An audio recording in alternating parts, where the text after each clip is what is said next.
నమ్మరా మమ్మల్ని? నమ్మాం కాబట్టే ప్రపంచంలో ఎక్కడా లేంది మా భారతదేశంలో హిందూ ముస్లిం బాయ్ బాయ్ అన్నవరా. అదే అదే అదే మేము చేసిన తప్పు. అలా నమ్మినందుకు బాంబే బ్లాస్ట్లు, కాశ్మీర్ గొడవలు, టెంపుల్ అటాకింగ్స్, ఆఖరికి ఇన్ని జరిగినా కూడా మిమ్మల్ని నమ్మి లాహోర్ దాకా బస్సులో వచ్చాం కదరా. ఏం చేశారా మీరు? మీలాగా ఇండియా మీరు ఇండియన్ సెంటరా? ఈ దేశంలో ఉంటూ 24 గంటలు పాకిస్తాన్ కి పని చేస్తారా మీరు? క్రికెట్ లో ఇండియా ఓడిపోతే స్వీట్లు పంచడం, అమెరికాలో లాడెన్ గారు టవర్లు పేల్చేస్తే మీరు ఇక్కడ డాన్సులు చేయడం, మదరసాలలో ఇండియాకి వ్యతిరేకంగా పాఠాలు నూరిపోయడం, మీ ఇళ్లు, మీ మదరసాలు, మీ మసీదులు మొత్తం మొత్తం పాకిస్తానీ ఐఎస్ షెల్టర్ చేశారా. మీరు ఇండియన్ సెంటరా? మీరుంటాం కాదురా, మేము దయతలిస్తే మీరు ఇక్కడ ఉన్నారు.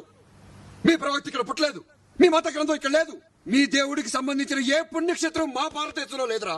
ఎలా అంటారా మీ దేశం అని? మా తల్లిని చీల్చి మీకోసం ప్రత్యేకంగా పాకిస్తాన్ అని పెట్టుకున్న తర్వాత కూడా మీ మీద దయ తలిచి మిమ్మల్ని ఇక్కడ ఉండనిచ్చావరా.